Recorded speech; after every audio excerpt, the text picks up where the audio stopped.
Waheguru Ji Ka Khalsa, Waheguru Ji Ki Fateh. Welcome to this segment of Code Gurbani's a-sabad-a-day. The recitation continues from Rag Sorat, compositions of Kabir Ji. This is the 8th in the progression. And in this sabad, Kabir Ji talks about intellectual vanity. He talks about hypocrisy, the deceptive religiosity that we are engaged in, external ritual, futile repetitions, and points to us that ultimately it is surrender. So in contemporary terms, Kabirji is piercing through the illusion of self-engineered enlightenment, if you will, because we're always trying to optimize our way through all sorts of routines and so on. But everything is like churning water, he says, below was pani. So let's examine the sabad. The first verse, Hridai Kapat Mukh Giani, Chuthe kahan below was pani. Pretty straightforward.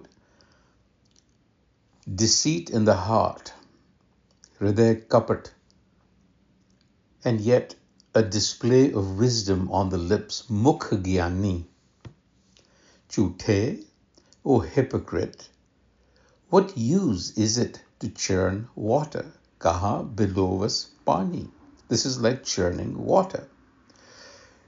Kabirji uses churning, belovana, to imply effort. He's taken the old myth of Samudra Manthan, where the residue, the poison, was left aside and the essence pulled out. Likewise, the churning of the ego will reveal the essence of the self. So below us, but you can't be churning water.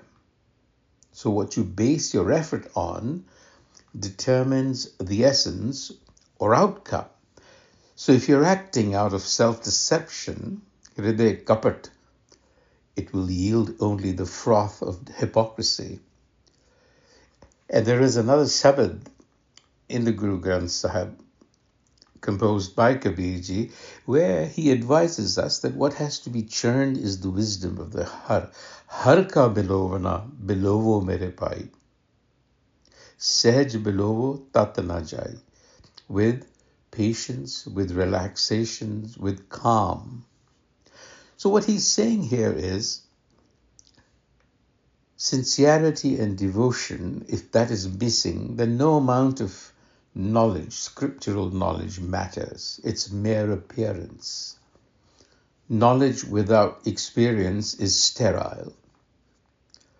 And now to the Rahau.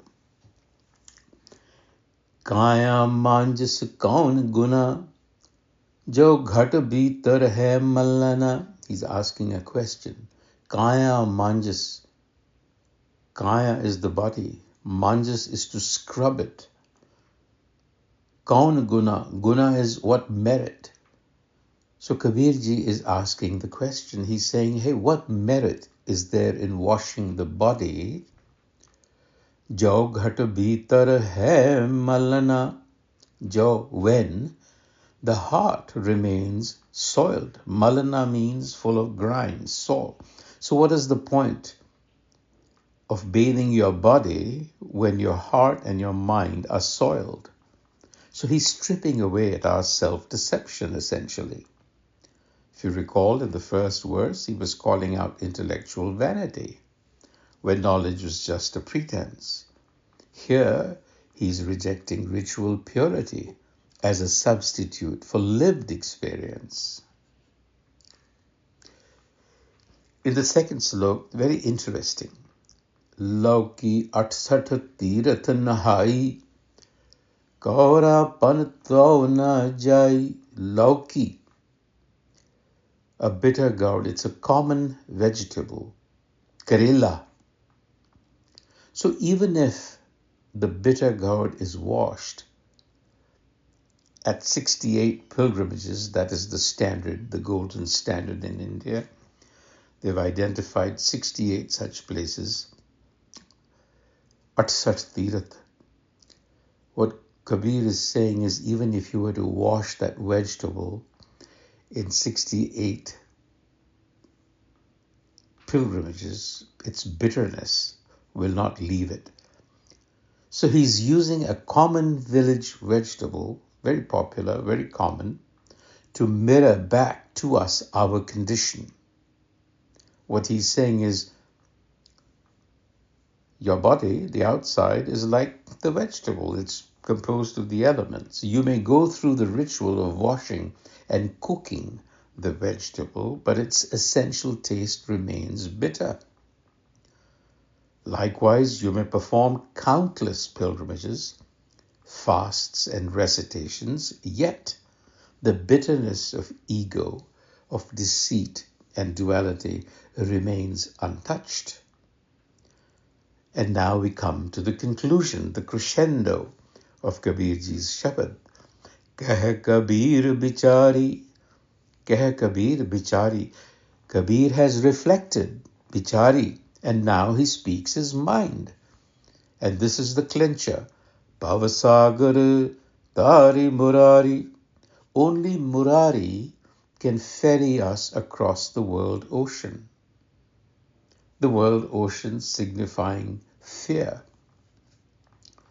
So now, having exposed the futility of outward knowledge, of performative speech, of ritual purity and superficial cleansing, Kabirji brings us to the heart of his realization. What he's essentially saying is, liberation lies not in action, but in alignment with the divine presence within. And here he uses Murari to symbolize the inner divine. It literally means the enemy of Mura, a demon. This is a traditional epithet, if you will, for Krishna, because he's supposed to have killed the demon Murar, which is a symbol of delusion. But now Kabir is not pointing to that Krishna who appeared in space and time. Here it is symbolizing the inner intelligence of wholeness, that sense of wholeness, the presence, the self that will dissolve the illusion. And the delusion here is the ego. And to cross the Bhavasagar is to transcend the endless cycles of desire, of identity and pretense. And when one stops pretending to be one's own savior, that is, stops acting out of the ego, the deeper current, the murar within, will just carry you across. In other words, it does not pay to swim against the current. Go with the flow. And to understand which way the current is flowing, you need Gur wisdom, because it is intuitive, not cognitive. Vaheguru Ji Ka Khalsa, Vaheguru Ji Ki Fateh.